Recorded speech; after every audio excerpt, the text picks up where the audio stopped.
A primeira aula já está disponível lá no YouTube. Okay? Ela já está disponibilizada no YouTube. E hoje, então, só passando uma revisão rápida, né, do que a gente falou na aula passada. Falamos sobre a questão de medidas, né? Aí está aqui só a questão de potenciação, os prefixos. Nós temos aqui o DS, o CENT, mili, micro, nano, pico, fento, ato, zepto e octo. Okay? Então, eles vão, assim, de 10 em 10, né, até o mili, né, depois vai de 3 em 3, tudo em potências de 3, de certa forma, né, se for 3, 6, 9, 12, 15, 18, 21, 24. Okay? Então, a gente vai segue essa ordem aí, né. E da mesma forma, nas potências crescentes, né, a gente vai de deca, de hecto, de quilo, depois vai quilo, mega, giga, tera, peta, hexa, zeta, iota. Então, você pode ver que são bem parecidos, né? Mas, assim, a proporção é totalmente diferente. Eu falei sobre polegada, né? Que é 2,54. Alguém sabe quanto que é um galão? Por exemplo, se aqui no Brasil a gente compra em litro, mas se a gente for nos Estados Unidos, por exemplo, você vai comprar gasolina em galão. Quantos litros tem um galão? Alguém sabe? É 20? Não. 5. Também não. Não tenho a mínima ideia, professor. Quanto que é? 3,785. 3,785. Isso mesmo. Ou seja, quase 3.800. Ele dá quase 3.800, um pouquinho menos, né? Então, é em torno disso, né? E é legal você saber disso, porque quando você vai para um país, assim, normalmente os países de fora, eles estão vendendo tudo em galão, eles vendem, né? E aí o cara tem mais ou menos noção de quantos litros ele está comprando ali, né? Ou então ele se adapta ao conceito de galão. É tipo pés, né? No caso. Sim, sim. Ou seja, a gente vai ver ali assim, o pessoal costuma medir, assim, vai dar altura para você no exterior, tudo em pés. Então, isso é uma coisa. E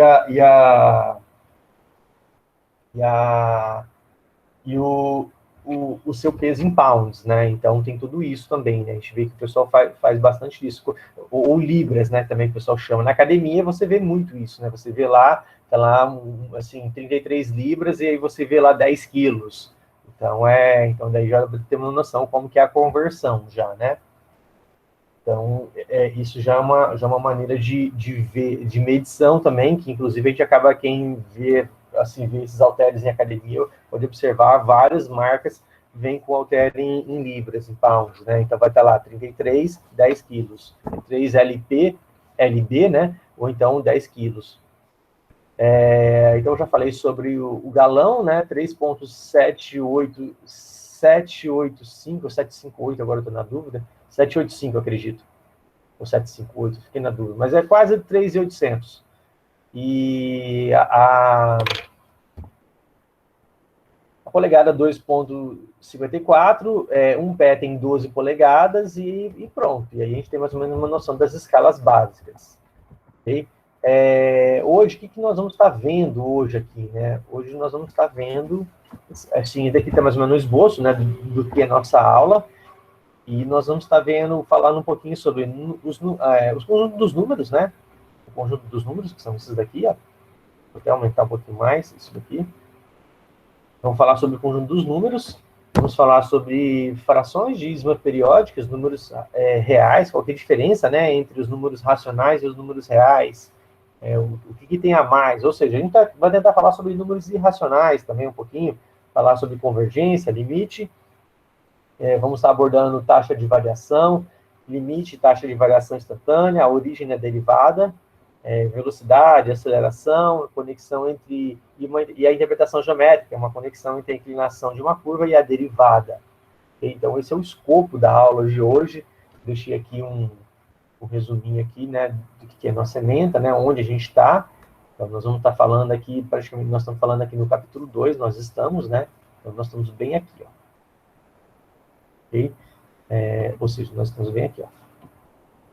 Nesse ponto aqui. Ah, eu esqueci de pegar a minha lousa digital. Um momentinho só, pessoal, por favor. Falei que ele tinha lousa? Ele escrevia muito bem, cara. Foi ele que falou. É, realmente. Agora faz sentido.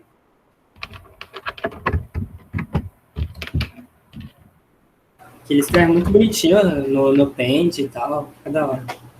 Imaginei Pronto, se ia... voltei. Pronto, já voltei aqui, já peguei a lousa digital, agora fica mais fácil eu manusear aqui, fica muito mais tranquilo fazer do que ficar fazendo no mouse. Então vamos lá, então. A primeira pergunta é assim, eu acredito que os conjuntos o pessoal já normalmente sabe o que é, né? O que são os conjuntos? Os conjuntos naturais, né? O pessoal normalmente representa assim, né? O que são esses conjuntos naturais? Eu não gosto muito do Jamboard, porque eu acho que ele é muito lento, né? Ele acaba ficando um pouco lento quando você escreve. Então, em vez de escrever aqui, escrevendo isso no Jamboard, eu vou fazer isso daqui lá no Paint, que é mais rápido, ele funciona mais rápido, mais veloz aqui, a resposta é muito mais rápida aqui. Vamos lá, então. Então, nós vamos falar sobre os números naturais, né? Então, os números naturais, eles estão aqui, essa nomenclatura primeiro que o pessoal segue, né? É um conjunto infinito, né? E ele é chamado de infinito enumerável, porque assim, todo o conjunto é uma abjeção dos naturais, assim, com os naturais, ele é enumerável. Os naturais é uma abjeção nele mesmo. Então, ele é infinito e enumerável. E essa nomenclatura aqui significa que são os naturais não nulos. Então, começa a partir de 1, né? Aí nós temos o conjunto dos inteiros. O conjunto dos naturais, ele é finito, ele é um conjunto completo. Ele é completo para a operação da soma. Como assim? Se eu somar dois naturais, ele continua sendo natural, mas ele é incompleto para a operação de soma e adição. Então, os naturais, eu vou escrever assim, os naturais, assim, vou colocar assim, o conjunto, vou colocar assim, conjunto,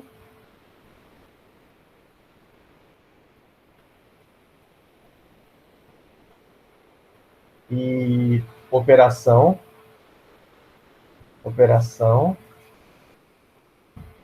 e eu vou colocar aqui completo. Vou fazer diferente, quer ver? Vou fazer assim, ó. Mais rápido, assim.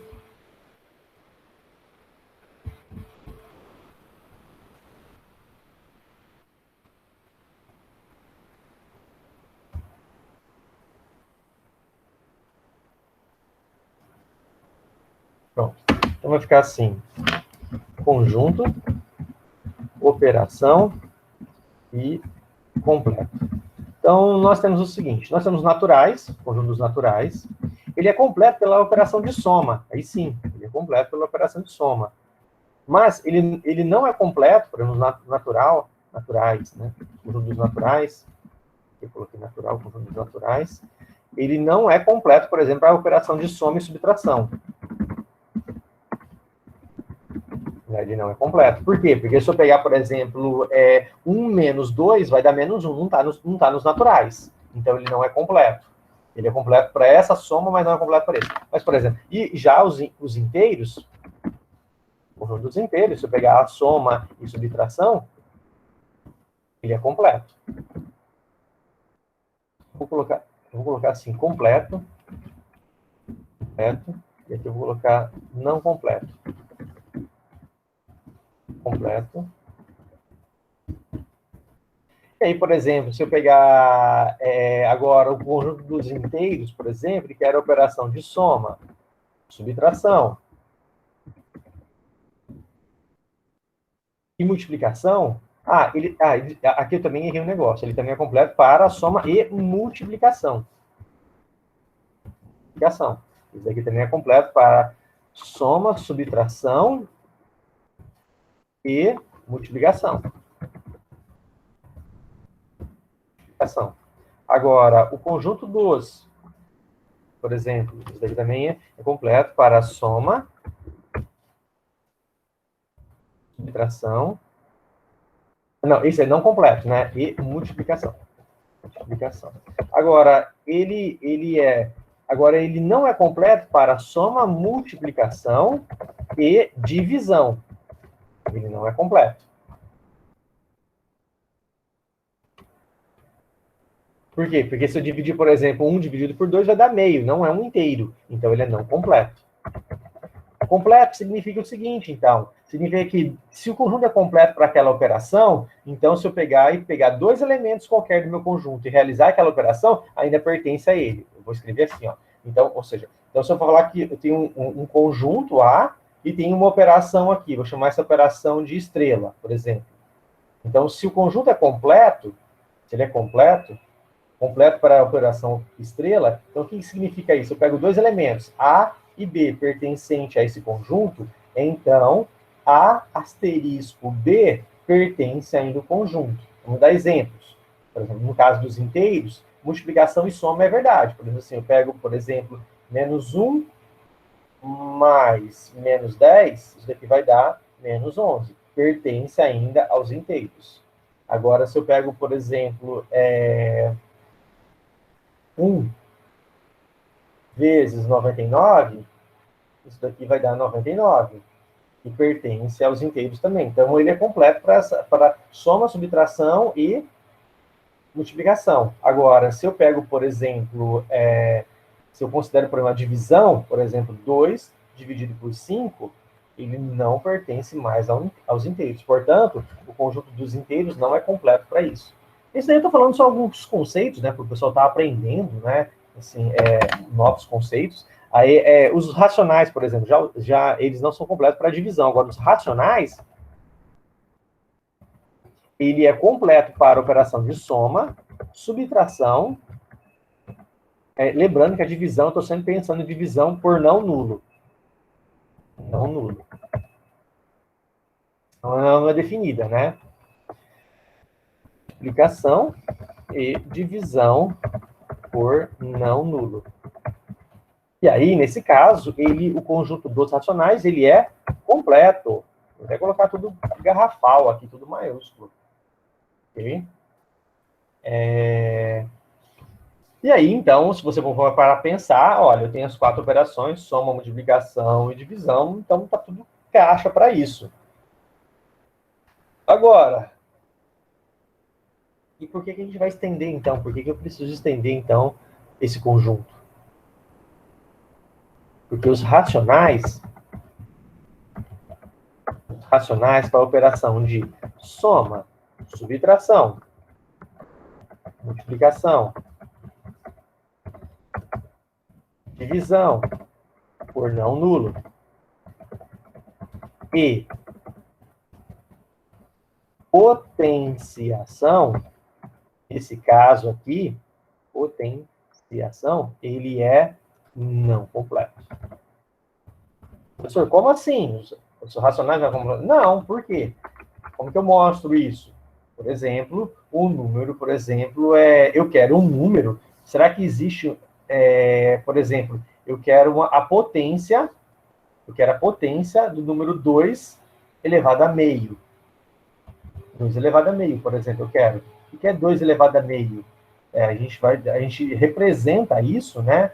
Ou seja, 2 elevado a meio é um número, esse aqui é um número tal que esse número vezes ele mesmo, isso daqui vai dar 2 elevado a 1, que é 2. Então, eu quero esse número aqui. Será que existe algum número? Pergunta isso daqui pertence aos racionais? Pertence aos racionais, esse? O racional vai representar pela letra Q. Esse Q aqui. Deixa eu colocar um Q mais bonito, né? Ficou muito feio esse Q. Vou colocar um Q assim. Horrível também. Vou fazer assim, uma bola e um Q aqui. Pronto, vou fazer assim. Aqui. Ele pertence aos racionais, será? Como a gente consegue mostrar que pertence aos racionais? Será que pertence aos racionais esse número? Primeiro, como que eu defino os racionais? Porque aqui eu defini os naturais, defini assim, os inteiros. Quem são os inteiros? Os inteiros estão aqui, né? Ele começa de menos infinito. Qualquer número aqui, né? Inteiro, 0, 1, 2 e por aí vai. Quem são os racionais? Racionais são qualquer número da forma P sobre Q, onde P pertence aos inteiros e Q pertence aos inteiros não nulo. O que é isso? Só tira o 0. Tira esse cara aqui, ó. Tira isso. ok? Então, assim, passar um pouco rápido isso, que normalmente o pessoal vê isso no segundo grau, né? A questão de completude, não, né? Então, eu vou ficar um tempo mais. Como que eu consigo, por exemplo, como eu consigo provar que existe um número, assim, que o número 2 elevado à potência meio não pertence aos inteiros? Pertence ou não pertence? O que vocês acham? Não pertence. Maravilha. Como que a gente prova isso? Alguém sabe demonstrar isso? Hum, eu não sei bem a explicação, mas quanto àquele número 2 elevado ao meio, eu transformaria essa potenciação em radiciação, que ficaria a raiz quadrada de 2, e com isso eu teria números com casas decimais, porém sem aquele padrão que eu esqueci, sem dízima periódica. E aí ele ficaria semelhante ao π, que também não semelhante, mas ele não teria esse padrão nas casas decimais, e por isso eu consideraria ele um irracional. Não sei se é bem isso que você esperava. Então, dessa forma aí, primeira questão é a gente tentar. São dois pontos que você colocou. O primeiro, você está dizendo que os números inteiros são dízimas periódicas. Então, a gente tinha que mostrar que os números inteiros são dízimas periódicas. Segundo ponto, pegar e mostrar que o raiz de 2, ou seja, 2 elevado a meio, não é uma dízima periódica.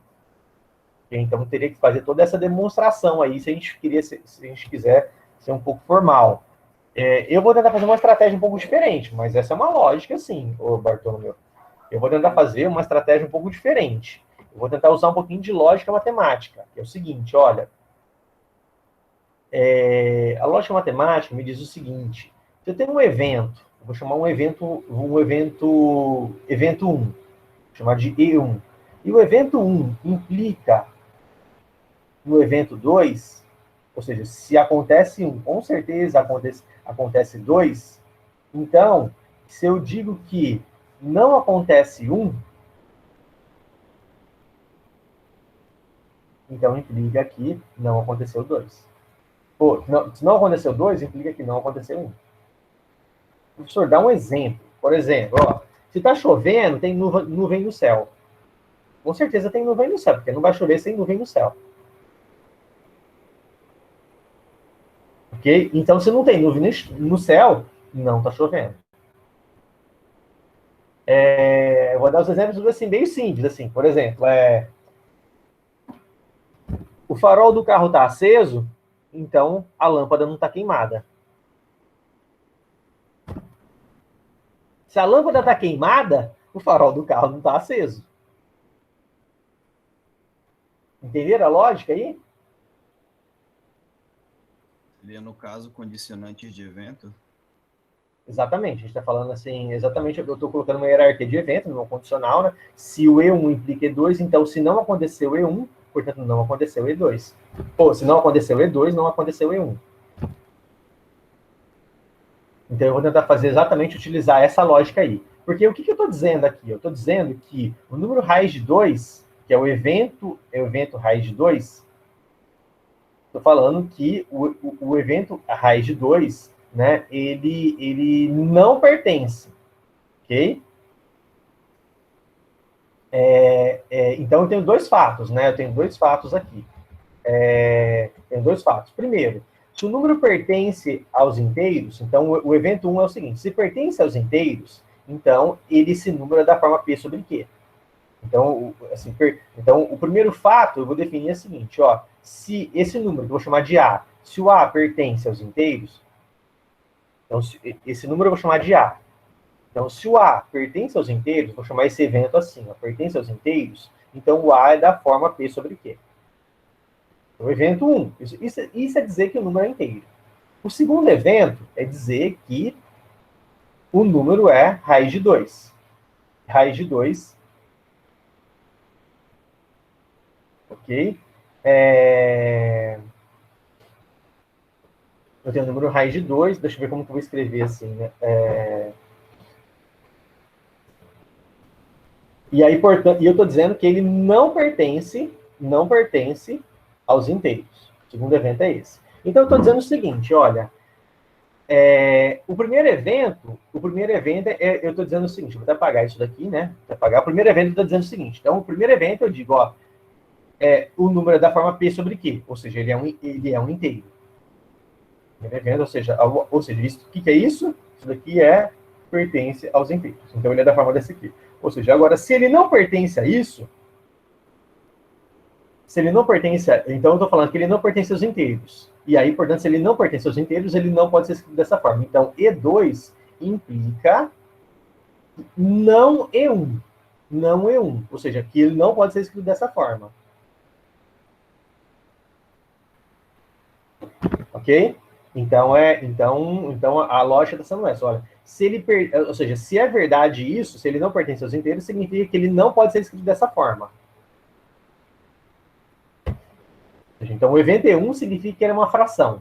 Então, olha, se ele não pertence, então ele não é fração. Agora, vamos fazer a negação disso. A negação disso é falar que esse número pertence. Ou seja, se ele é da forma de fração, portanto, ele pertence. Pertence aos inteiros. Então, vamos lá. Então, vamos fazer a seguinte hipótese. Então, vamos assumir que o raiz de 2 pertença. Eu vou assumir que o raiz de 2 pertence. Então, tá aqui, ó, o A, que é esse número, o raiz de 2, que é o número que eu estou procurando, eu vou falar que ele pertence, né? Então, se ele pertence, então, olha só, então, se ele pertence, vou chamar esse número, para não ficar levando a letra, deixa assim mesmo, vou chamar de B, vou chamar de raiz de 2, então, 2 elevado a meio. Então, olha só como fica. Então, então eu tenho que falar se ele é uma fração, ou seja, se ele pertence, então, se o raiz de 2 pertence, eu estou negando isso daqui, então, se o raiz de 2 pertence, significa que o raiz de 2 é da forma P sobre Q. Ok? Então, esse número aqui é da forma P sobre Q. Então, agora eu vou levar... E onde P sobre Q? O que é P sobre Q? Eu nem precisava ter colocado B, né? Eu coloquei o B a mais, eu vou tirar daqui. Então ele é dessa forma, então o raiz de 2 é dessa forma, isso significa o quê? Significa que isso daqui é uma fração, e essa fração é simplificada. Eu estou trabalhando com uma fração simplificada já, para não ficar perdendo tempo. Então, eu estou assumindo que existe uma fração simplificada, tem que existir essa fração simplificada, né? De alguma forma ela tem que existir, de tal forma que dê isso. Então, vamos lá. Então, o que eu vou fazer? Eu vou elevar isso ao quadrado. Se eu elevar isso ao quadrado, vai ficar assim, ó. 2 é igual a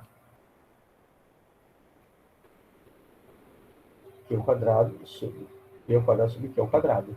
Então, quando eu olho para isso, o que eu vejo aqui, né? Eu estou vendo que o meu Q ao quadrado é igual a 2... O meu P ao quadrado é 2Q ao quadrado. Mas esse número aqui é par. Se esse número aqui é par, então o P só pode ser um número par. Ok? Então, o P, quem que é o P? Então, o P... Então daqui eu concluo o quê? Daqui eu concluo que o P só pode ser um número par. Então, se o P é um número par, o P é da seguinte forma. O P vale 2K, onde K é um número inteiro. Então, o P é dessa forma aqui. E aí, o que eu vou fazer? Agora eu vou substituir isso aqui. Então, fica assim, ó, 2, ele é igual a... O P é um número par, né? Então, vai ficar assim, ó, 2 elevado a K ao quadrado sobre Q ao quadrado. E aí, portanto, o que isso implica? Implica o seguinte, que Q ao quadrado é igual a 2K ao quadrado. Então, o que isso está dizendo? Isso aqui está dizendo que o meu Q... eu pulei uma parte. Espera só um pouquinho. Pulei uma parte da lógica, assim, que é importante. Deixa eu voltar aqui. Eu vou fazer isso daqui de novo. Então, ó, eu concluí que o meu P é um número par por causa disso daqui. E como esse número é uma fração simplificada, o meu Q só pode ser um número ímpar. Ele tem que ser número ímpar. Porque senão não vai ser uma fração simplificada. Alguém pediu para entrar aqui? Eu ainda não entendi como que o senhor presumiu que o P é um número par. Porque assim, P ao quadrado é igual a 2 elevado a um número. Então, se o número ao quadrado é par, o número é par. Por exemplo, assim, entendi. Entendeu? Ou seja, porque esse número ao quadrado é par. Se ele é par, então ele mesmo tem que ser par. Porque, assim, nenhum número ímpar ao quadrado, todo número ímpar ao quadrado dá ímpar e todo número par ao quadrado dá par. Se o número, ou seja, é isso que estou dizendo, né? Ou seja, se o número ao quadrado deu ímpar, então assim, ou seja, se o quadrado do número é ímpar, então o número é ímpar. Se o quadrado do número é par, então o número é par. Ou seja, por exemplo, ó, 7 ao quadrado vai dar 49. 49 é ímpar. Então, esse é ímpar, portanto, o quadrado dele é ímpar. Se esse número é ímpar, então esse daqui também é ímpar. Então, essa é a ideia. Por exemplo, eu vou pegar, sei lá, 64. 64 é par, então vai ser um número par ao quadrado. Então, vai ser sempre assim. Ok? Então, é isso que eu estou falando. Então, se esse número aqui ao quadrado é igual a par, então ele é par. Então, o P é par. Então, como isso aqui é uma fração simplificada, o que eu concluo daqui? Eu concluo daqui que o meu Q é ímpar. Então, agora eu quero calcular quem é o Q. Aí eu vou pegar o Q e substituir nessa forma. Vou pegar esse resultado aqui e substituir aqui. Ó. Então, eu vou pegar esse cara. Vou pegar esse resultado aqui. E vou substituir aqui. Vou substituir aqui. Aí vai ficar assim, então vai ficar... Ah, e além disso, como o P é par, o Q só pode ser ímpar. Então fica assim, ó, 2 é igual a 4K ao quadrado sobre Q ao quadrado. Eu vou passar o Q para lá, vai ficar o seguinte, então, Q ao quadrado é igual a 2K ao quadrado. Ah, mas se o Q ao quadrado é igual a 2K ao quadrado, isso significa o quê? Isso significa que o meu Q é par. Então eu cheguei numa contradição. Então, portanto, não pode acontecer isso. Então, o que ele quer dizer? O que eu quero dizer isso? Que não existe uma fração simplificada, não existe uma fração simplificada, cujo quadrado vai dar 2. Não vai existir. Ou seja, que ela nunca vai ser simplificada, porque ela tinha que ser isso. Ou seja, ela tinha que ser isso e isso. Ou seja, então o número tem que ser par e ímpar ao mesmo tempo. Então não vai ter. Ou seja, se ele é par e ímpar ao mesmo tempo, então, portanto, não existe esse número. Okay? Ou seja, o que eu estou dizendo com isso? Que não existe um número cujo quadrado vai dar 2. Ou seja, se existisse, o número Q teria que ser simultaneamente par e ímpar. E qual número é simultaneamente par e ímpar? Nenhum. Então, portanto, o número inteiro, né? Portanto, ele não existe. Entenderam a lógica, pessoal? Entendi sim, professor. Obrigado. Então, é assim que a gente faz. Eu estou falando isso um pouquinho para começar a desenvolver um pouquinho, a gente começar a desenvolver um pouquinho a parte da lógica, né? Vários exercícios têm dinâmicas semelhantes. A gente poderia fazer isso, por exemplo, com números inteiros. Poderia falar assim, que não existe nenhum número... número primo. Não existe nem a raiz quadrada de qualquer número primo não pertence aos inteiros. Não pertence aos racionais, quer dizer. Portanto, pertence aos irracionais. E o que a gente vai concluir disso, né? Então, vamos lá, então. Então, vamos tentar falar um negócio bem interessante. E agora, vamos tentar examinar. Então, eu olhei aqui no quadro lá, né? O que eu tinha aqui, ó. Então, eu tenho que ele é não completo. E aí, portanto, eu vou definir um conjunto completo para isso. Então, como que eu vou definir um conjunto que seja completo para essa operação? Então, eu quero definir um conjunto, que vai ser agora os reais. Ele vai ser completo para todas essas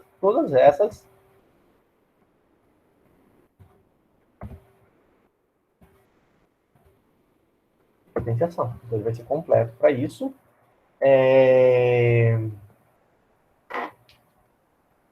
Sim, na realidade, ele não vai ser completo para potenciação em geral, né? Eu vou falar o seguinte, né?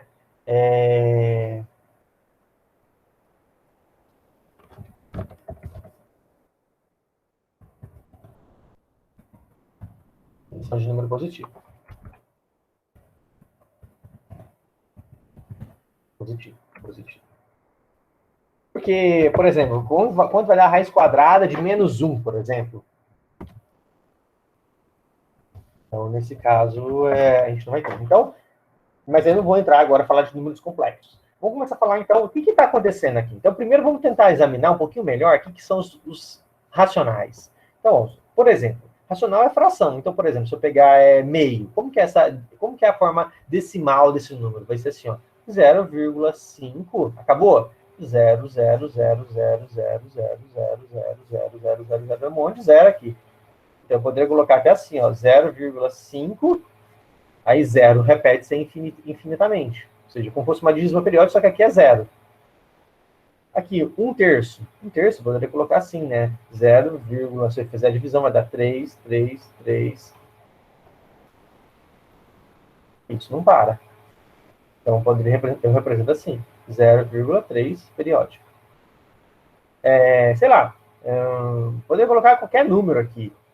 E aí, portanto, eu vou estar representando esse número como uma dízima. A pergunta é, será que toda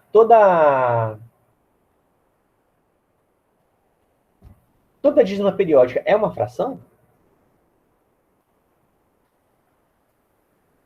Porque eu estou vendo que toda fração vai dar alguma dízima periódica. Mas a pergunta reversa, toda dízima periódica vai dar uma fração? Como eu consigo mostrar que existe isso? Professor, pega alguns casos. Bem, o que unifica isso é um negócio chamado de progressão geométrica.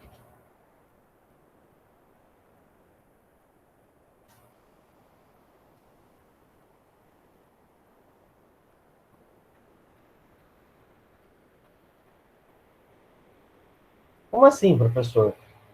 Algo assim, ó, eu vou pegar um número inicial, aí eu vou somar mais o número inicial vezes R, mais o número inicial, assim, essa constante inicial vezes R ao quadrado, mais essa constante inicial vezes R ao cubo, que eu posso fatorar e escrever assim, ó, A0, 1 mais R,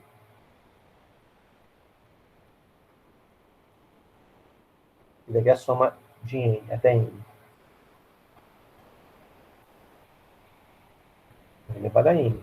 Então, isso aqui é uma soma, ou seja, chama uma progressão geométrica, e essa daí é a chamada PG, famosa PG. A pergunta é, quanto vale a soma dessa PG? E por que você vai representar isso como uma dízima periódica? Porque, de certa forma, né, na dízima periódica eu vou ter algo assim, né, ó. Posso colocar algo assim na minha dízima periódica, né? Se ela é periódica, então se o número é uma dízima periódica, então ele vai se escrever da seguinte forma. Ele vai ter um número aqui, né? Ele vai ter um número aqui que vai ser, por exemplo, 1, 2, 5, 7, 8, 0, 9, 3, 5, 2, 5, 3. Aí agora começa a dízima. 7, 4, 8, por exemplo, essa dízima periódica aqui. Como que eu represento essa dízima periódica? Então, ela vai ser o seguinte, né? Ela vai ser essa primeira parte, que não é a dízima periódica, que é 1, 3, 5, 7, 8,0953, mais a parte que é só dízima periódica. Eu posso representar assim, né? Ó. 1, 2, 3, 4, então vai ficar só 0,748 dízima periódica dividido por 10.000.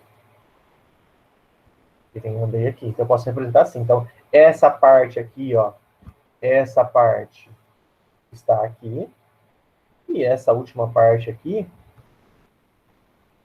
é esse cara aqui. Ok? Então, aqui é 4. Não está aparecendo mais um número 4.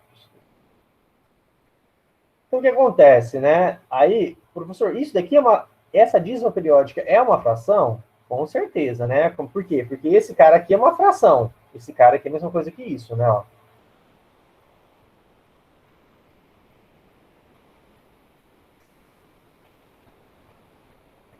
Isso é isso. E esse cara aqui, para mostrar que é uma fração, tem que mostrar que esse cara aqui, só o termo da dízima, é uma fração. Então, como que eu mostro que só o termo da dízima é uma fração, gente? Ou seja, agora, para eu mostrar que isso é uma fração, isso daqui é uma fração, a soma de duas frações é frações. Então, para eu mostrar que isso daqui realmente, que toda dízima periódica é um número inteiro, basta eu mostrar que qualquer dízima periódica dessa forma aqui, ó, por exemplo, que começa a dízima periódica logo depois da vírgula, é uma fração. Porque se esse cara aqui é uma fração, se essa parte aqui é uma fração, ó, então todo o restante é fração. Então, como que eu mostro isso? Então, eu só preciso mostrar essa parte. Essa parte aí é nada mais que o seguinte, né? Eu posso colocar da seguinte forma isso, né? Eu posso colocar o seguinte. 7... Opa, essa cor não está aparecendo.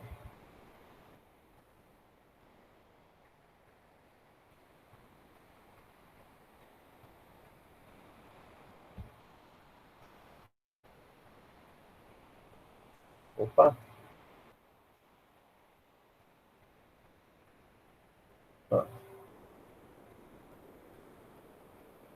Então, eu só preciso mostrar, por exemplo, como eu calculo isso daqui, ó. Então, essa parte aqui, essa dízima periódica, de certa forma, ou então qualquer dízima periódica semelhante a essa, seria o quê? Seria um número inicial que está aqui, né? Então, seria, por exemplo, esse daqui, eu posso escrever que isso daqui é isso, né? 4, 4, 8, 7, 4, 8, 7, 4, 8, 7, 4, 8, e por aí vai. Então, isso daqui, como que eu consigo mostrar quanto vale essa dízima periódica? Então, se eu chamar isso aqui de x, eu sei o seguinte, né? Que 1000x vale 748,748 periódico. Ok? Eu sei isso. Então, se eu fizer assim, 1000x menos 1, então aqui vai dar, eu vou matar só essa parte aqui, ó, porque se eu subtrair, agora eu pego esse cara aqui, ó, eu pego esse termo e subtraio desse, eu mato só esse, eu elimino só esse termo aqui eu elimino, que é o que interessa. Então fica assim, ó, se eu pegar esse menos esse, então vai dar 999x vai ser igual a o quê? Se eu somar, vai 748. Então, x é igual a 748 sobre 999. Ou seja, então esse cara realmente é uma dízima periódica. Ou seja, desculpa, ou então, desculpa, tô falando outra coisa. Então, essa fração, de fato, é uma dízima periódica. Okay? Então, essa é uma das formas de mostrar. E o que está acontecendo aqui, né? O que está acontecendo aqui é que, na realidade, o que eu estou fazendo, eu estou usando uma forma de uma PG, porque isso aqui é uma PG, né? Isso aqui eu posso escrever assim, ó. 748 dividido por 10 à terceira, mais 748 dividido por quanto? Por 10 à terceira ao quadrado, mais 748 sobre 10 à terceira ao cubo, mais 748 sobre 10 à terceira à quarta, e por aí vai, infinitamente. Então, ou seja, então eu estou somando. Então, é uma soma aqui que não termina. Okay? Então, uma dízima periódica é nada mais que a soma, uma série, que eu vou somando, são vários termos, eu vou somando e ela nunca termina.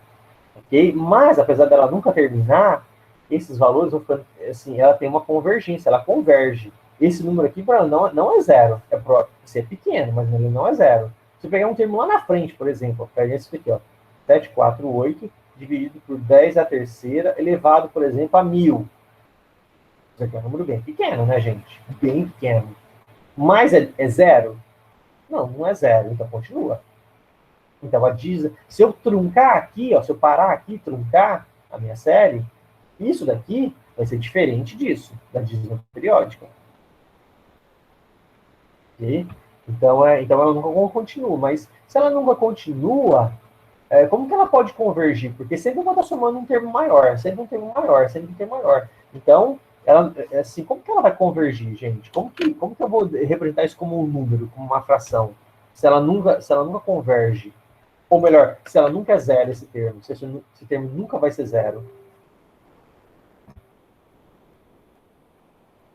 Ou seja, eu sempre estou somando um termo positivo, porque isso é positivo. Aí o próximo é positivo também, o outro é positivo. Como que isso daqui converge? Eu estou somando inúmeros termos positivos, como que isso daqui vai dar um número finito? Ela tem o mesmo multiplicador. Oi? Ela sempre vai ter o mesmo multiplicador na PG. Então ela vai acabar convergendo sempre para um resultado. Não entendi. Fala de novo, por gentileza. Tá. Eu acredito que por ser uma PG, ela vai estar sempre multiplicando por um número, certo? Certo, então, perfeito. Ela vai acabar convergendo para um resultado, mesmo que ela multiplique várias vezes. Sim, assim, a ideia é essa, né? Ou seja, se eu estou somando algo assim, ó, 1 mais R ao quadrado até R elevado a N, que é a soma até N, né? Isso daqui realmente vai, assim, se esse R aqui, por exemplo, nesse caso, esse R é quem? Esse R é nada mais que 1 sobre 10 à terceira. Então, esse R é isso aqui. A pergunta é, como que assim, a pergunta é exatamente a resposta, eu acredito, Guilherme, porque você vai acabar convergindo. Como que a gente mostra que isso converge? Porque olha só, esse é positivo. Aí o próximo positivo, eu vou somar infinitos positivos. Como que eu vou somar infinitos positivos e vai se convergir? Será que, ou seja, isso converge de fato, né? A gente vê que acaba convergindo. Ou seja, mesmo somando, ou seja, eu estou querendo dizer para vocês que a soma de infinitos termos, eu vou somar infinitos termos positivos. Esse é positivo, esse é positivo também. Eu estou somando infinitos termos positivos, pode dar um número finito. Imagina só, eu vou somar 2 mais 2 mais 2 mais 2 infinitamente. Isso não dá um número finito. Isso não dá finito. Se eu somar 1 mais 1 mais 1 infinitamente, isso também não dá um número finito. Se eu somar, sei lá, 0,1 mais 0,1 infinitamente, também não dá um número finito. Agora, se eu somar, por exemplo, meio mais meio ao quadrado, mais meio ao cubo, mais meio... E aí vou somando, isso daí vai dar um número finito. Então, que conceito a gente está abordando aqui, gente?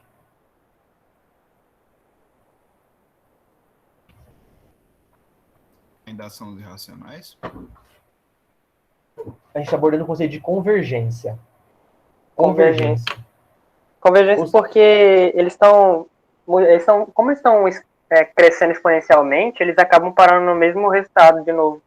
Só que com mais casos decimais. Ou com mais números. A ideia é essa mesmo. Ou seja, nós estamos sempre somando termos, mas ele vai convergir. Ou seja, ele vai somando, apesar de você somando muito, ele vai parando, porque a contribuição vai ser muito pequenininha. Ela só vai dar a precisão exata do número. Ou seja, eu informar uma fração, eu informar essa fração aqui, como essa fração é uma dízima periódica, dar o resultado dessa fração significa dar uma precisão infinita de informação, infinita, nunca acaba. Porque se eu parar aqui, se eu trunco aqui, não é essa fração. Então, essa fração tem como informação uma infinidade de números. Então, no caso, professor, caso a notação científica, não, a dízima periódica acabe, a convergência também vai acabar, porque ele vai voltar para a parte de infinidade dos números da sequência. Aí vai ser outro número. O que Sim. quer dizer isso? Isso quer dizer o seguinte, que para eu situar um número dentro dos conjuntos dos racionais, eu tenho que informar a informação, porque ele é tão povoado, ele tem tantos números lá dentro, que para eu situá-lo, eu tenho que dar uma infinidade de informações em termos de representação decimal para eu conseguir situá-lo. Entendeu o que eu estou falando? Ficou claro o que eu falei? Sim, professor, sim. Okay? Ou seja, então a gente tem que dar infinitas informações para conseguir situar. Por quê? Porque ele é muito povoado, tem muitos números racionais. Tá? São imensos, assim, é infinito. São infinitos racionais. Se eu pegar quantos racionais eu tenho do intervalo 0 a 1, do intervalo 0 a 1, quantos racionais eu tenho, gente, ali dentro? Infinitos. E olha o tamanho do intervalinho 0 a 1, um intervalinho pequenininho, mas eu tenho infinitos racionais ali dentro. Olha que loucura isso, a gente para pensar. Sim. Muito foda, professor. E aí a gente está falando de uma questão de convergência. E a gente, portanto, está falando ou seja, nós estamos falando uma questão de condição de convergência. E aí, portanto, ou seja, eles vão convergindo e convergem com um dado valor. Só que a informação, ela segue uma dinâmica. Quando é os racionais, ela segue uma dinâmica. Ela segue qual dinâmica? Sempre ela vai seguir nos racionais uma dinâmica de PG. Okay? Então, os racionais, eles seguem uma dinâmica de PG.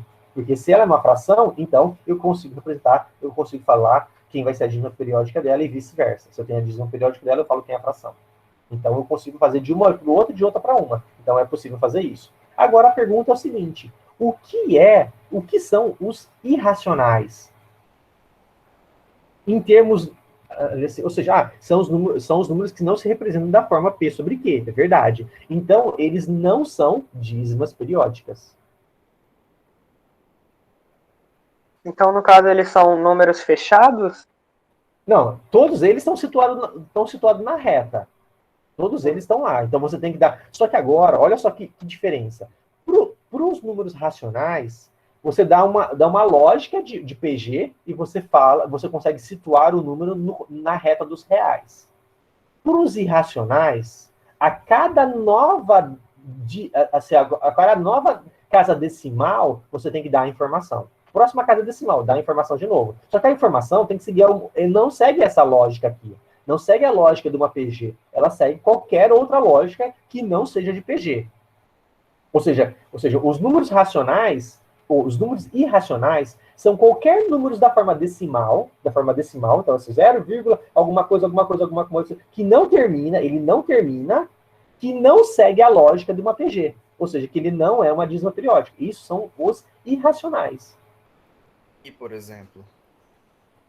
Ele não vai ser, ele não vai ser multiplicado, no caso, não vai crescer exponencialmente. Ele já é daquele jeito, não é isso? Não é uma questão de crescer exponencialmente. Ele não é uma não vai seguir esse padrão. Uma PG. Ele não segue uma PG. Definição, no caso.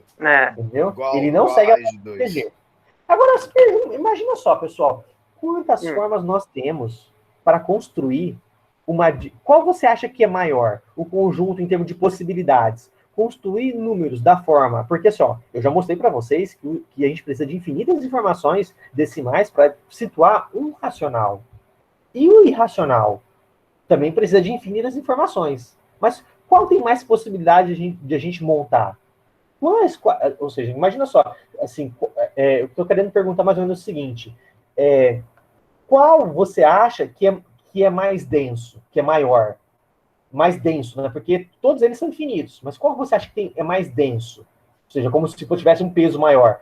Os racionais ou os irracionais? No caso dos irracionais, não teria que ter padrão. Eu sei que eles não têm um padrão específico para poder ter a continuidade das casas decimais deles. Só que assim, como tem um número infinito de números inteiros, e entre os inteiros ainda tem a quantidade dos racionais do intervalo deles, não seria dos racionais, no caso? A lógica remete a pensar assim, né? A gente para pensar, muitas vezes a gente pensa assim, ou seja, que os racionais, ele é mais denso, né? Ali, assim, ou seja, ele tem maior peso dentro dos conjuntos reais do que os irracionais. Então, eu tenho aqui os reais, ó, tá aqui os reais, esses são os reais. E aí a gente para pensar, olha, os racionais devem ser muito maior. Assim, a lógica natural é essa. Racionais deve ser muito maior. E os irracionais devem estar aqui pequenininho. Porque, poxa, é muito denso. Olha só o tanto que eu crio. Mas, tem um cara chamado Lebesgue. Um cara chamado Lebesgue. E ele pegou e mostrou o seguinte, que na realidade, se eu vou tentar compactar e aí condensar isso, a gente vê o seguinte, que os números dos racionais, a gente consegue fazer uma bijeção dos racionais nos conjuntos dos naturais. E aí, portanto, se eu tentar compactar o intervalo 0,1, aqui tem o intervalo 0,1, e eu vou tentar condensar os números dos racionais, eles não saem nem da origem. E que quem preenche isso daqui tudo são os irracionais. Então, portanto, o que acontece de fato é que os conjuntos, se esse daqui, então isso daqui não acontece, o que acontece, se isso daqui são os reais, e de fato acontece, é o seguinte, um ponto aqui é os racionais, e todo o restante são os irracionais. Tem a possibilidade de uma hora os racionais começarem a virar dízimas dentro do intervalo dos inteiros? Não, se ele virar dízima, se o número virar dízima, ele é racional. Tranquilo. Então, olha só que loucura isso, gente, para pensar assim, ou seja, se eu estou no intervalo 0,1 e quero somar todo mundo e compactar e ver qual peso que ele tem, a gente vê que o peso dos racionais do intervalo 0,1 perto do peso dos irracionais, ele é nulo. Nulo. A quantidade de irracionais é tão maior, que os irracionais é nulo. Ou que os racionais são nulos. Mas mesmo assim, eles são infinitos. Olha que animal, né? A gente para pensar o conceito. Por que isso? Por quê? Agora vamos tentar entender por que isso. O que está acontecendo? A questão é o seguinte, quando eu defino os racionais, eu defino uma lógica. Eu defino uma lógica, como eu vou somar, como eu vou crescer minha dízima periódica. Ou como eu vou crescer. Eu defino uma lógica, como eu vou crescer, assim, cada número decimal, cada casa decimal, eu defino. Então, eu defino uma lógica. Os racionais. Para os irracionais, não existe lógica. Qualquer lógica está valendo. Com exceção dessa. Tirando essa lógica, todas as outras formas que você imaginar para crescer isso é possível. E não importa, qualquer uma delas vai ser gerada. Então, qualquer simetria acontecendo na natureza, todas as formas que você parar a pensar, elas estão, assim, dentro dos irracionais. Então, a quantidade de possibilidade, de dinâmica de crescer, exatamente, é muito maior.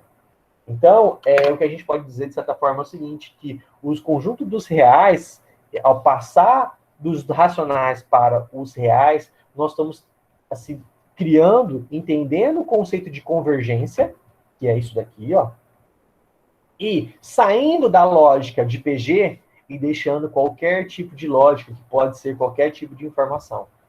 E aí, o que a gente vê na teoria, isso é chamada teoria da medida, de Lebesgue, é que esse grau de liberdade a mais em relação ao grau de liberdade de PG, ele é infinitamente maior. Muito animal, né? A gente para pensar, muito animal. Por que eu tô falando? Infinitamente maior do que o infinito dos reais? Como? Fala de novo. Ele seria infinitamente maior do que o infinito dos reais? Então é tipo assim... Não, dos racionais. Dos racionais. Dos racionais, exatamente. Sim.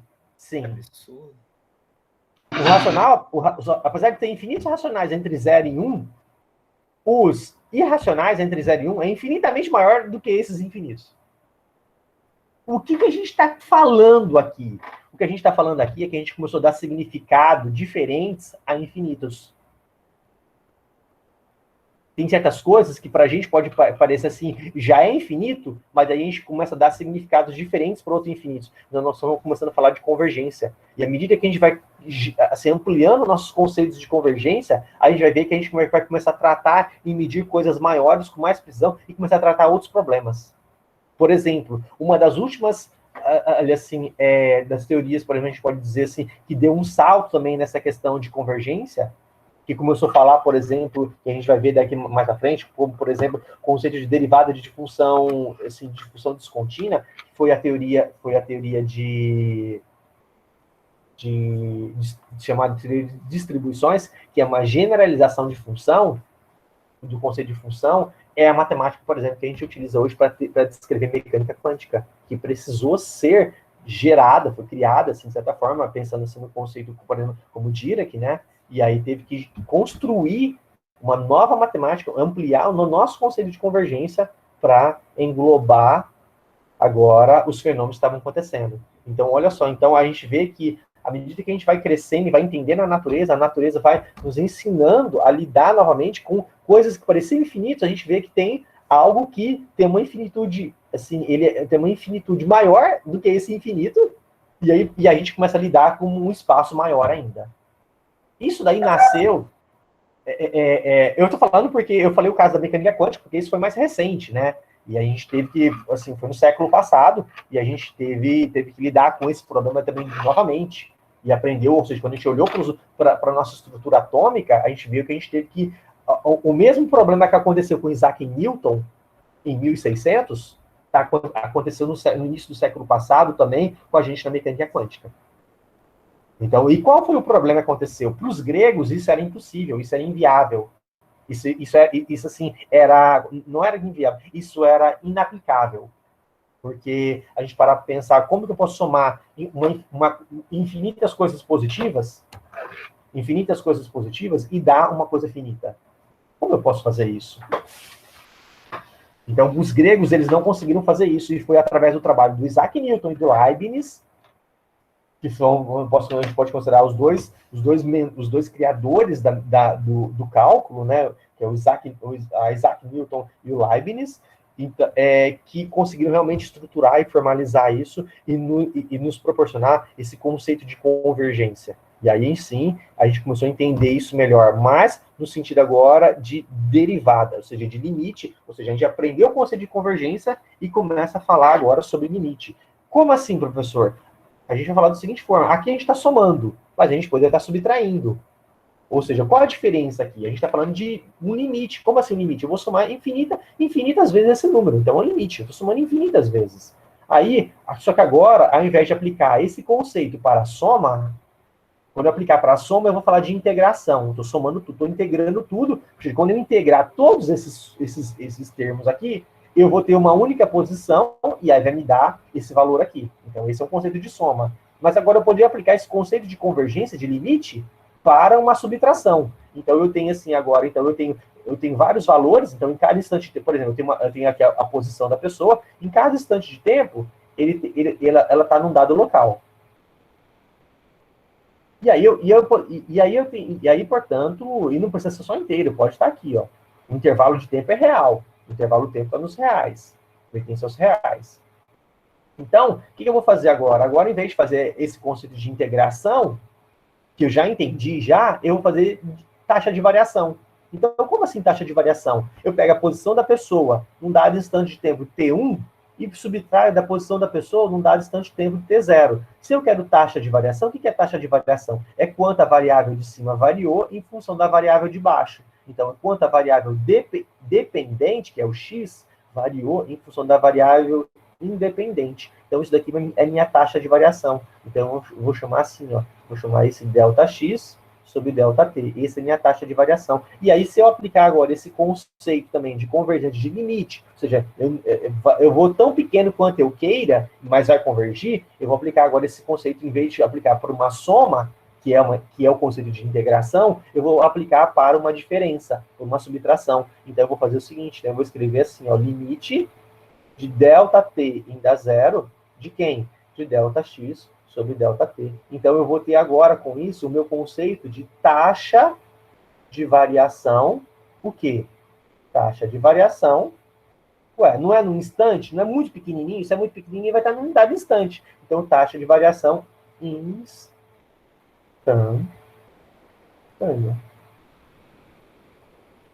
Então, olha só que legal. E aí nasce o conceito de limite. Então, o curso de vocês agora, de Física 1, o curso de Cálculo 1, vai ser exatamente para começar a mostrar como a gente aplica, assim, esse conceito de limite, como a gente aplica esse conceito de limite para a soma, que é integral, e como a gente aplica esse conceito de limite para diferença, que é derivada. Então, é exatamente isso que é a proposta do curso de Cálculo 1, o semestre inteiro, diga de passagem, e a parte da cinemática inteira de física. Okay? E, assim, pensando na parte da cinemática, vai ser derivada. E a parte da energia, que é a segunda parte, né, do curso, vai ser integração. Professor, pode falar. A taxa de limite, ela sempre vai tender a tempos muito pequenos? A ideia é você tentar pegar o menor possível. A gente vai chamar isso de variação linear. Eu quero a variação linear. Ou seja, eu quero aproximar o objeto de tal forma que, através de uma variação linear, daqui a pouco a gente vai acabar falando um pouco mais sobre isso, né? Mas essa é a ideia. Só qual é o nome da teoria de Lebesgue que você falou? Como? Aquela, eu não entendi isso. É lá mais acima, quando você falou da teoria de Lebesgue lá. Lebesgue? É. O nome, né, teoria da medida. Deixa eu escrever aqui. Mas, assim, isso daqui normalmente o pessoal estuda, diga de passagem, não é nem na graduação, é no mestrado. Não sugeria vocês estarem indo atrás de estudar isso. Mas eu vou escrever o nome aqui. Teoria da medida.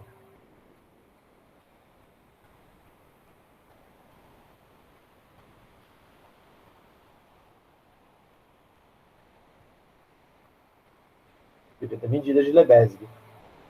Teoria da medida já vai aparecer o nome Lebesgue. Ok? Então é isso. Não precisem se preocupar com isso, gente. Eu estou tentando, assim, a ideia aqui agora é tentar mostrar o que está acontecendo e a gente tentar ver, assim, como que faz isso. Por exemplo, essa soma, quanto vale essa soma do ponto de vista exato? A soma aqui, ó. Eu quero exatamente essa soma aqui, eu quero. Ó. Quanto vale isso? Até Rn. Quanto vale isso? Exatamente? Exatamente. Não teria tendência ao infinito? Não, é o número finito, a soma até o n só. R elevado a n. É só definir qual é o n. Tudo bem, mas eu quero isso numa expressão mais simples. Eu quero isso numa expressão fechada simples. Como que eu faço isso? 1 mais R elevado ao número. Ou seja, qual é a fórmula da soma de uma PG? Vou até escrever aqui, ó. Qual é a fórmula da soma de uma PG?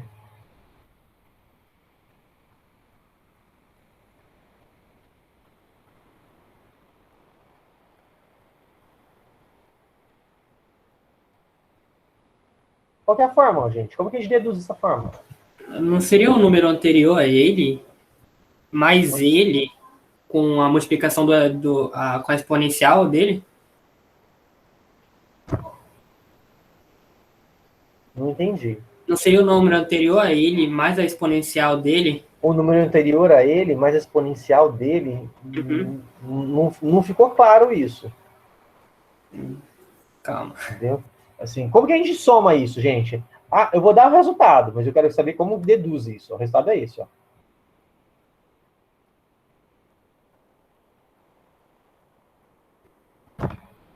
Esse é o resultado. Essa expressão aqui, ó, toda, vai dar isso daqui.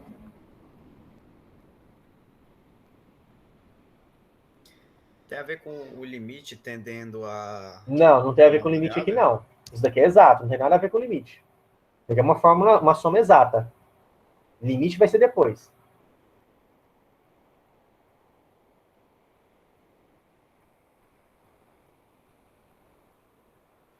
Vai dividir a quantidade do número de cima pelo de baixo, mas somando o número determinado do exponencial dele mais 1.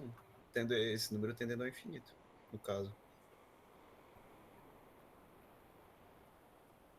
Como que é? Fala de novo aí a lógica. Mas no caso, isso daí ela não vai tender ao infinito, né? Porque tem um final ali. É final, ela fechou. Ela é finita. Fechou. Ela é finita, não tem nada de infinito aqui não, gente. Aqui é tudo finito.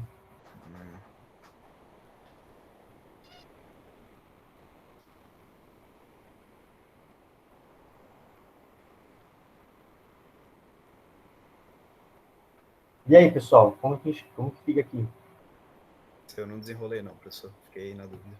Então, ó, nesse caso, a gente faz o seguinte. Ó, se eu pegar essa soma e multiplicar por R, fica como? R elevado a R vezes S elevado a N, fica assim, ó. R mais R ao quadrado mais R elevado a N mais 1. Então, vou fazer assim, ó. R elevado a N mais R elevado a N mais 1. Fica assim, ó. Então, observa, ó, esses caras aqui são semelhantes, ó. Esse cara aqui, ó, tá aqui, ó, é o primeiro. Esse daqui é o segundo, ó, tá aqui, ó. Esse daqui, ó, o último desse, tá aqui, ó. Então, tá aqui. Então, todos esses caras estão aparecendo ali, ó. Com exceção desse, o único que não aparece, os únicos que não estão aparecendo são esse daqui e esse daqui. São os únicos que não aparecem. Então, o que eu faço? Eu faço o seguinte, ó. Pego esse primeiro e subtraio do segundo. Se eu fizer o primeiro menos esse menos esse, vai dar o quê? Eu faço assim, ó, esse menos esse. Não, vou fazer o seguinte, ó. Não vou fazer esse desenho feio, não. Olha só. A1 menos A2. Vou fazer assim, ó. 1 menos 2, aqui me fornece o quê? A1. Então vai dar SN, 1 menos R, que é desse lado esquerdo, e do lado direito fica assim, ó. 1 menos R elevado a N mais 1.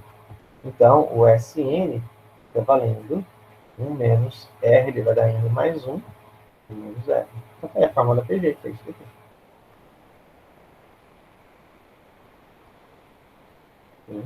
Agora, imagina só, agora que a gente vai entrar nessa parte do limite.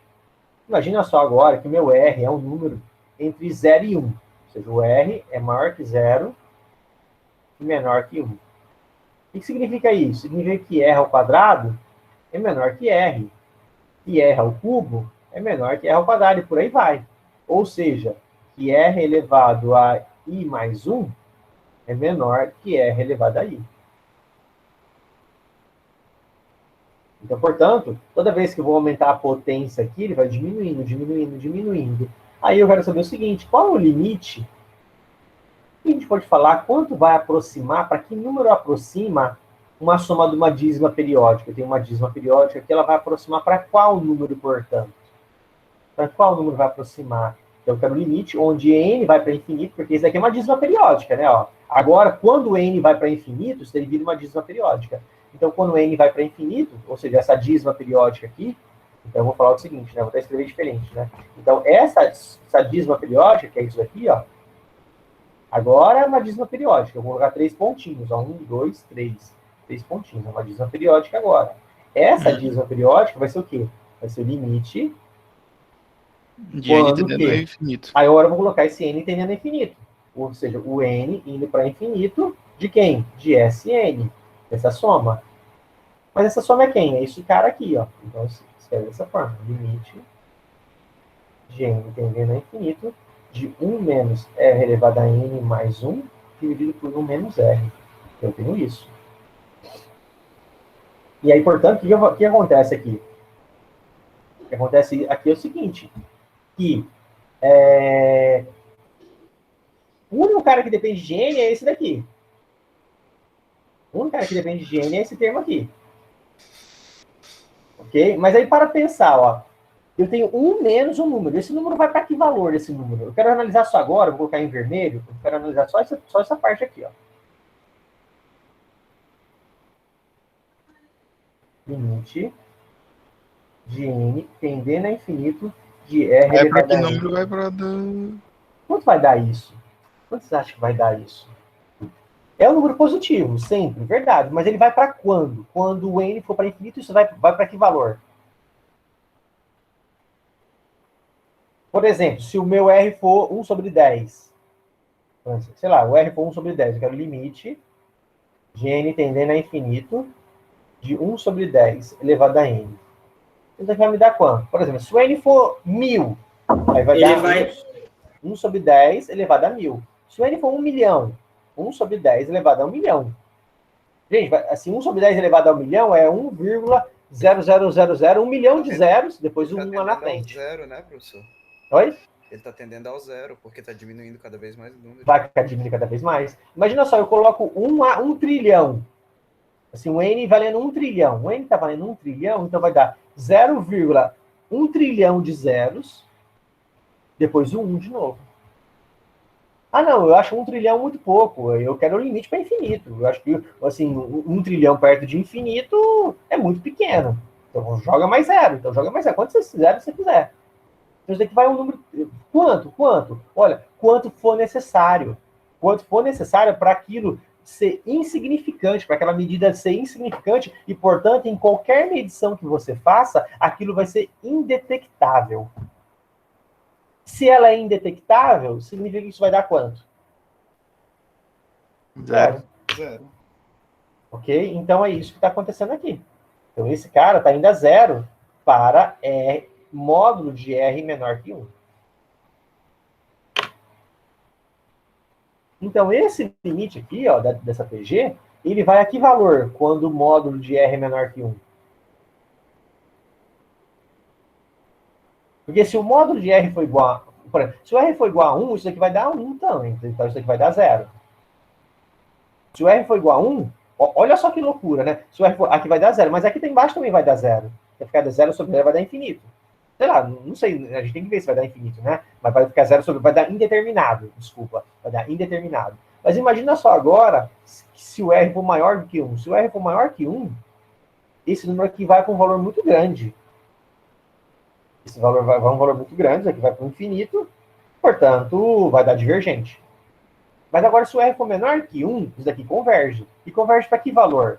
Pô, esse cara aqui não vai a zero, não vai ser desprezível? Então, se ele vai a zero, ou seja, ele é tão pequeno que ele vai, em qualquer medição que eu fizer, ele não vai existir. Se eu não consigo observar algo, que ele é muito pequeno, e toda a minha teoria mostra que ele é tão pequeno quanto for necessário, então significa que aquilo não existe. Então, ou seja, ele vai a zero. Se ele vai a zero, então, portanto, o resultado disso é 1 sobre menos R. Vamos aplicar isso daqui só para vocês verem. Por exemplo, ó, eu vou estar calculando aqui, ó, estou calculando 0,33333. Estou calculando 1, 2, 3, 4, 5, até a quarta casa. Então, isso daqui é o seguinte, ó, 3 sobre 10, mais 3 sobre 10 ao quadrado, mais 3 sobre 10 ao cubo, mais 3 sobre 10... Errado. Vamos para 3 pontinhos. Aqui vai até 1, 2, 3, 4, 5.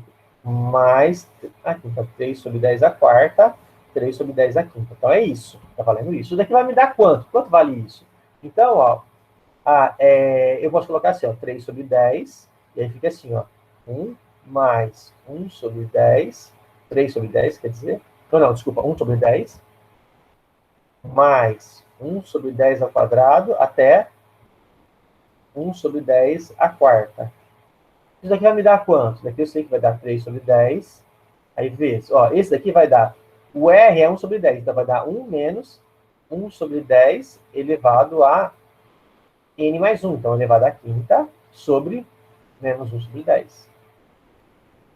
E aí, então, o meu N está sendo 5 aqui, ó. E aí, então, isso daqui vai me dar 3 sobre 10.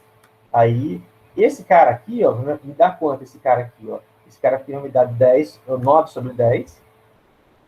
Pessoal. 1 menos 10 elevado à quinta. E aí, 9 sobre 10. Então, isso daqui eu posso escrever da seguinte forma. 3 sobre 9 vezes 1 menos 1 sobre 10 elevado à quinta. E, por sua vez, vai dar 1/3 vezes 1 menos 1 sobre 10 elevado à quinta. Então, dá isso. Então, esse cara aqui, por exemplo, ó, se eu fizer a soma exata, me dá isso daqui. Ó. Isso daqui não é 1/3. Mas agora, imagina só que eu estou somando agora aqui, ó, ao invés de somar isso aqui, eu estou somando agora, vou colocar em vermelho aqui, ó, até N. Até N. 3 sobre 10 elevado a N. Então, aqui, ó, então aqui vai estar somando aqui dentro. Então, eu vou apagar isso daqui, ó.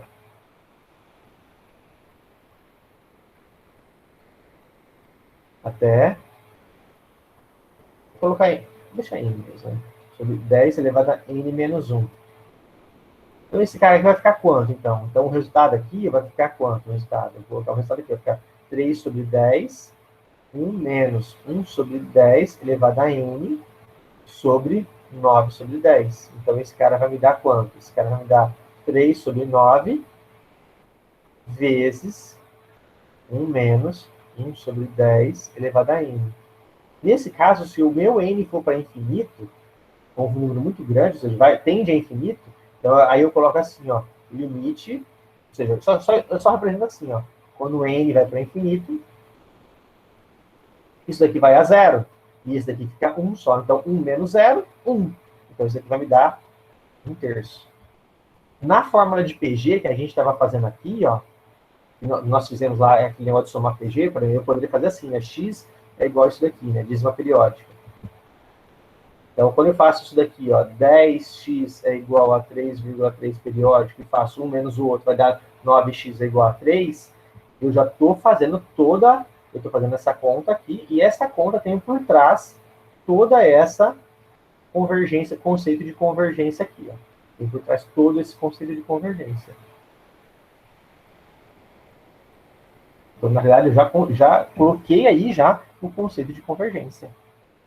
Então, olha só que animal. Então, o que nós vamos aprender ali, assim, nesse conceito de taxa de variação, né?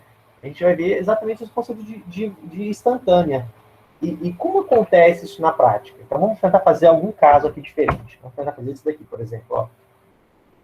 Eu quero, por exemplo, vamos supor que que a posição x, a posição y, assim, eu vou chamar de S, chamar a posição S de uma pessoa em função x, né? A posição x de uma pessoa ao longo de uma BR depende de t, e ela é uma função assim, ó, t ao quadrado menos t. Ela vale essa função aqui. O que é isso daqui? Se eu for apresentar como um gráfico, né? Um gráfico aqui, ó, t e x, né? Então ela é 0 aqui e 1 aqui. Então está aqui uma parábola com a cavidade para cima. Isso daqui. Okay? Então, aí eu quero saber o seguinte, por exemplo, eu quero calcular a taxa de variação. Eu quero calcular a taxa de variação, por exemplo, qual é a taxa de variação entre o instante, por exemplo, 1 e 2. Então, eu quero saber qual é o seguinte, delta x sobre delta t no instante, ou seja, no instante 1 e 2. 1 até 2. Então, isso daqui me dá o quê? Isso daqui vai me dar x em 2 menos x em 1 sobre o t2, né? O tempo 2 menos o tempo 1. O tempo 1 é 1. Então, isso daqui vai dar, se eu substituir aqui, vai ficar o seguinte, ó. X em 2 vai ficar x em 2 primeiro, o x de 2, não dá ali quanto? Vai dar 2 ao quadrado menos 2, isso daqui vai me dar 2. O x de 1, isso daqui vai me dar 0. Então, portanto, esse cara vai me dar 2 menos 0 sobre 1. Me dá 2. Se o x for em metros e o t for em segundo, então isso daqui vai me dar 2 metros por segundo. Esse conceito aqui, isso aqui é chamado de velocidade média. Velocidade média. Isso aqui que eu estou falando é chamado o conceito que eu falei para vocês de velocidade média. Velocidade média. O que é isso de fato, professor? Taxa de variação. Ou seja, taxa de variação. Taxa de variação. Então, eu quero saber a velocidade média. Eu quero saber a velocidade média, por exemplo, entre 0 e 1. O que é isso? Então, vai ser assim, ó, x em 1 menos x em 0 sobre o tempo, né, final, que é 1, menos o tempo inicial, que é 0. Quanto que é o x em 1? O x em 1 vai dar 0. E o x em 0 vai dar 0. Dividido por 1 menos 0, isso daqui vai me dar 0 metros por segundo.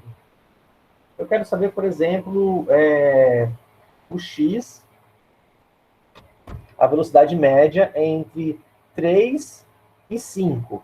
Por exemplo, ele saiu do 3 e está em 5. Então, isso aqui vai me dar x de 5 menos x de 3 dividido por 5 menos 3. Então, isso aqui vai me dar quanto? X de 5. Então, vamos lá. X de 5, eu vou calcular aqui em cima. X de 5 é mais que 5 ao quadrado menos 5. Isso daqui vai me dar 20. X de 3 é a mesma coisa que 3 ao quadrado menos 3, que vai me dar 6. Então, isso aqui vai me dar o quê? Então, isso aqui fica 20 menos 6 sobre 2. Isso aqui vai me dar 14, dividido por 2, 7. Então, 7 metros por segundo.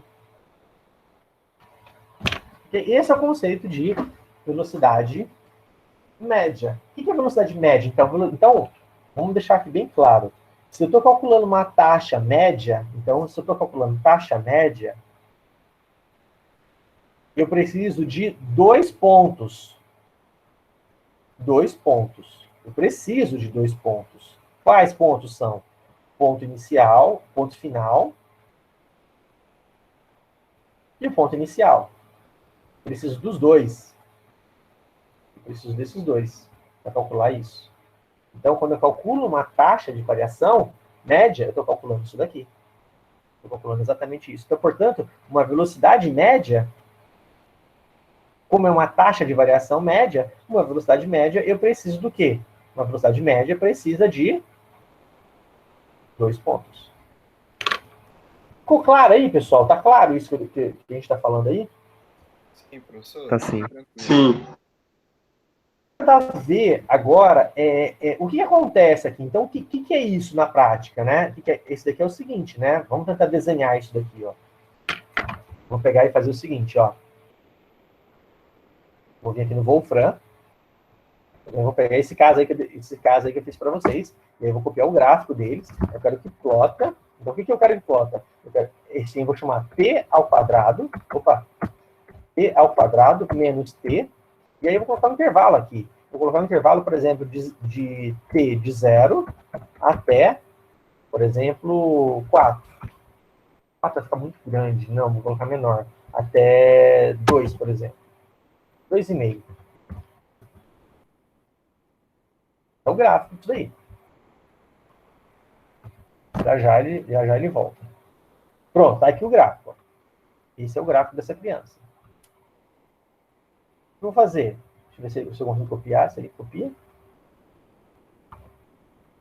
Ah, só no Pro que vai ter enlarge. Coisa horrível. Então, eu vou fazer o seguinte. Vou fazer um screen, que é muito mais fácil. Vamos lá, então. Vou fazer esse caso aqui, ó. Agora eu consigo copiar.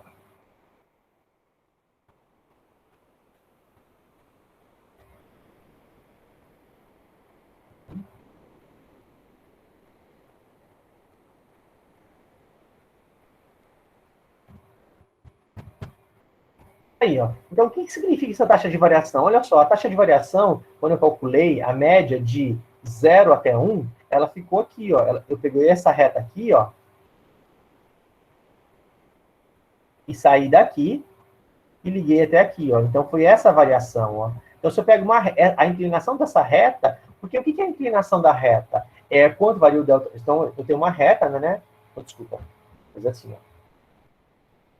A inclinação de uma reta. Isso aqui, ó.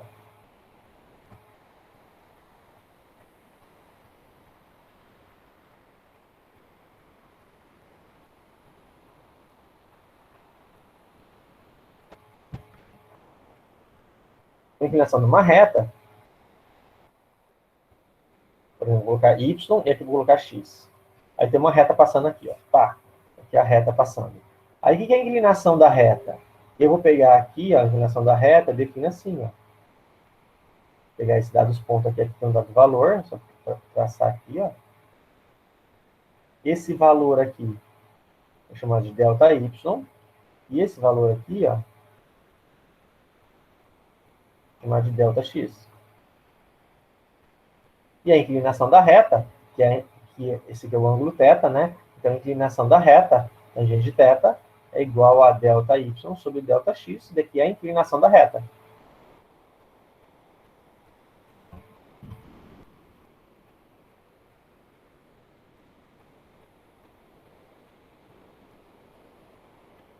Inclinação da reta. Então, olha só. Quando eu calculei o meu V de 0 até 1, olha só, eu calculo o V de 0 até 1, deu essa reta aqui, ó. Qual a inclinação dessa reta? Ou seja, é 0. Então, o meu V de 0 até 1, isso aqui vai me dar 0 metros por segundo. Se eu quero, por exemplo, de 1 até 2, ó. Então, se eu quero calcular, por exemplo, o V de 1 até 2, o V de 1 até 2, então eu pego esse ponto aqui, que é o ponto 1, aqui, ó. Esse é o ponto 1. Pego aqui o ponto 2, ó. Aqui é o ponto 2, e ligo a reta entre os dois. Então, aqui é uma reta ligando os dois, ó. Se eu pegar a inclinação dessa reta aqui, a inclinação dessa reta vai ser exatamente esse valor. Então isso daqui vai me dar. Então, se eu pegar agora, desenhar, vou dar um zoom aqui, ó, fazer assim. Então, aqui eu vou fazer vai ser o ângulo alfa. Então, isso daqui vai me dar exatamente tangente de alfa, que é a inclinação dessa reta. Então, essa taxa de variação, o que é quando eu desenho a função? Lembrando que aqui é t, e aqui é x igual a t quadrado menos t. Então, quando eu calculo isso, quando eu estou calculando isso, não estou calculando a velocidade média, eu estou calculando nada mais, nada menos do que a taxa de variação. E essa a taxa de variação média. E essa taxa de variação média, que depende de 2 pontos, é nada mais, nada menos do que a inclinação da reta que liga esses 2 pontos no gráfico. Isso. Essa é a interpretação que eu tenho para dizer para vocês. Essa que se relaciona com a derivada, né? Como? Essa que se relaciona com a derivada ou é limite? A derivada vai ser agora quando eu aproximar os dois pontos bem próximos um do outro. Eu vou calcular a taxa de variação, só que esses dois pontos vão ficar tão próximos, que vai virar um único ponto só. Ok? E aí, portanto, então vai continuar sendo isso daqui, só que vai a um ponto só. E aí, como esse cara aqui vai ficar sempre a reta... Agora eu vou mostrar o que vai ser a derivada. Então, deixa eu copiar de novo isso daqui, para mostrar o que vai ser a derivada. Espera aí. Agora vai ser esse cara aqui, tá vendo?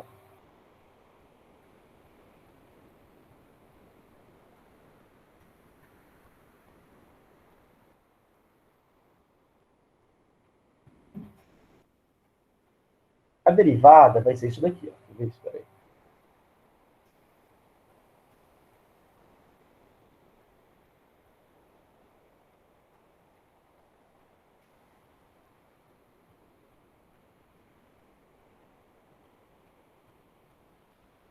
Eita, apanhando aqui.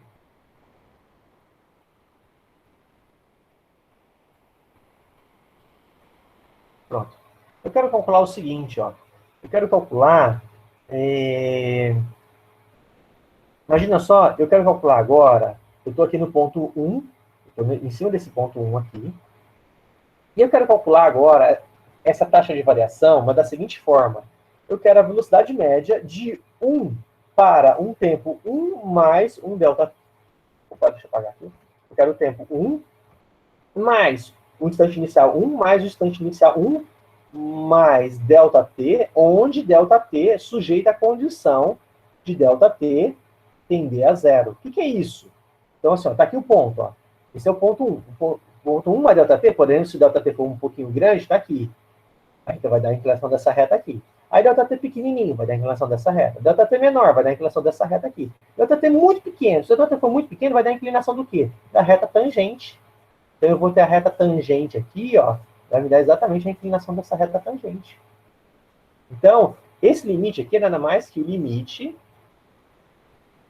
do meu ΔT tendendo a zero de quem? De x de, por exemplo, eu posso escrever assim, nesse caso aqui, eu chamo assim, ó, x de 1 mais ΔT menos x de 1 sobre 1 mais ΔT menos 1. Então, isso aqui vai me dar exatamente que limite de ΔT tendendo a zero de quem? De x de 1 mais ΔT menos x de 1 sobre ΔT. Gente, quando ΔT for a zero, eu quero quão próximo do zero? Lembrando, eu vou sempre estar calculando, eu quero o mais próximo possível, ou seja, eu quero o limite que vai a zero. E aí, portanto, eu quero só o comportamento. Então, isso aqui vai me dar o quê? Vai me dar a inclinação dessa reta aqui. Vai me dar isso. Okay? Então, o que eu vou obter aqui? Então, agora, quando eu vou fazer a velocidade instantânea, a velocidade instantânea, ela não depende de dois pontos. Eu comecei calculando ela como se fosse dois pontos. Mas quando eu faço o limite, ela passa a não mais depender de dois pontos, mas depender de apenas um único ponto. Olha que animal isso, gente, para pensar. O limite depende de 1 e a derivada de 2, né? A taxa de variação de 2. É. Isso vai ser a derivada. Isso daqui a gente representa assim, ó. Esse cara, ou seja, a gente representa esse cara aqui, a gente representa como sendo a derivada de x em relação a t no instante t igual a 1. Deixa eu escrever, ficou muito feio na letra, vou escrever de novo. Isso daqui a gente define como sendo isso aqui é definição, derivada de x em relação a t no instante t igual a 1. Por quê? Porque a taxa de variação instantânea, vou colocar dois pontinhos, porque é definição. Quando é dois pontinhos igual, significa que é definição, é assim que a gente define. Então, ou seja, então o que é a definição da derivada nesse ponto? É isso. Então vai ser a função num ponto, e aí tem uma coisa muito legal. É o seguinte, né, que quando é taxa de variação, sempre depende de dois, mas a derivada vai depender de um só, porque é a taxa de variação instantânea. Ok? Então, na próxima, assim, eu vou estar gravando mais aulas sobre isso, né, falando. Na próxima aula a gente volta sobre esse assunto, já deu o nosso horário da aula. Na próxima aula a gente volta a falar mais sobre isso. E isso aqui vai ser a inclinação. Por exemplo, Qual é a inclinação da reta tangente que passa no ponto 1? Olha, o x não é isso daqui, ó, não vale t ao quadrado menos t. Então, como a gente vai calcular a derivada desse cara por um t qualquer? Então, por um t qualquer, se eu quero calcular esse cara, o que eu faço? Faço o seguinte, ó, faço x de t mais ΔT menos x de t sobre ΔT. No limite, ΔT tendendo a zero. Como que fica isso? Isso fica assim, ó. T, fica assim, limite, ΔT tendendo a zero, de quem? De t mais ΔT ao quadrado menos t ao quadrado sobre ΔT. Isso aqui eu posso escrever assim, ó. Se eu for desenvolver, o quadrado do primeiro mais duas vezes o primeiro do segundo mais o quadrado do segundo. Então vai dar o quê? Vai dar limite ΔT tendendo a zero de quem? De t ao quadrado mais 2 ΔT mais ΔT ao quadrado menos t ao quadrado sobre ΔT. Aí eu vou passar aqui embaixo para desenvolver isso aqui embaixo. Então, olha só, o que significa aqui? Esses dois, ó. Esse cara significa com esse. Aí o restante tudo fica. Então fica assim, ó. Então isso aqui fica da seguinte forma, que é igual ao limite de ΔT indo a zero de quem? Olha, de um lado fica assim, ó. T, 2T, ΔT sobre ΔT, mais ΔT quadrado sobre ΔT. Então, isso aqui eu posso... Se eu simplificar, isso fica assim, ó. Limite de ΔT indo a zero de quem? De 2T mais ΔT. Quanto vai dar isso, gente? Ou seja, quando o ΔT vai a zero, isso vai a quanto? Que valor que vai isso? Zero. Zero não. Só esse vai a zero, mas esse daqui vai a zero? 2T, acho que é 2T. 2T. Perfeito, 2T. 2T. Então, olha só, então a derivada dessa função aqui, ó, eu posso escrever assim, então a derivada em relação a t de t ao quadrado deu quanto? Deu 2t. Ah, o x era t ao quadrado menos 1, então eu acabei fiz o contrário. Isso daqui é para x valendo t ao quadrado, viu? Esse caso aqui, ó. É para x valendo t ao quadrado. Porque eu tinha começado com t ao quadrado menos t, né? Ia dar outro resultado. Mas aqui é para x igual a t ao quadrado.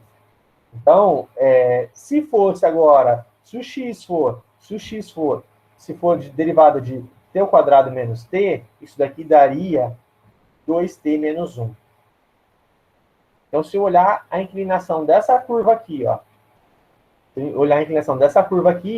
então a inclinação desse cara em qualquer ponto, eu pego aqui nesse ponto aqui qualquer, por exemplo, esse é o ponto T.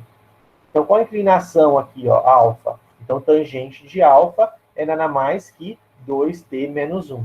Vale isso. Depois a gente vai pegar e ver várias propriedades, várias coisas. Assim, mas hoje eu finalizo já a aula, é isso. Eu vou estar fazendo vários exercícios em vídeo e vou estar enviando para vocês sábado sobre isso. E aí tentem assistir para o pessoal estar acompanhando semana que vem a aula. Ok? Assistam, né? Não tentem, assistam essa questão. Tá bom? Isso daqui é o curso, de certa forma, o curso de Física 1, junto com o curso de Cálculo, no início é praticamente a mesma coisa. Ok, pessoal? Muito obrigado. Ok, meu professor. Então, deixa eu fazer a chamada aqui rapidão. Deixa eu voltar aqui.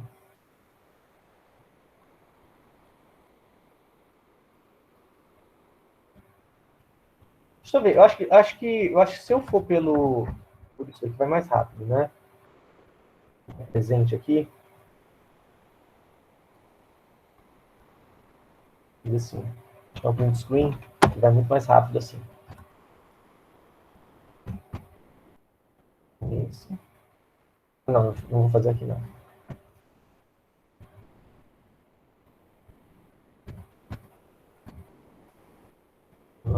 Opa. Guilherme, tá até aqui. Depois do Guilherme, deixa eu ver qual o Guilherme. Beleza. Aí vou dar outro print screen aqui.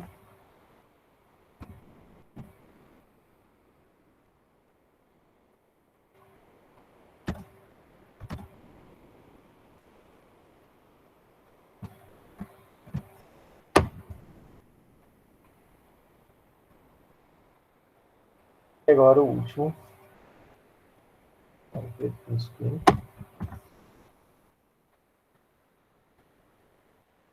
Tá? Pronto, gente. Com isso daqui eu já consigo fazer a chamada lá, porque aí não atraso mais a aula. Então, deixa eu só parar a gravação aqui. Pessoal, a gente começou, assim, nós começamos, né, a falar sobre derivada. Na próxima aula, então, eu vou estar voltando nisso, falando mais isso. Eu não consegui terminar a minha proposta da aula de hoje, né? Eu acabei ficando bastante tempo naquela questão de limite. Espero que vocês tenham conseguido entender esse conceito, pelo menos assim, do ponto de vista do que a gente vai estar fazendo.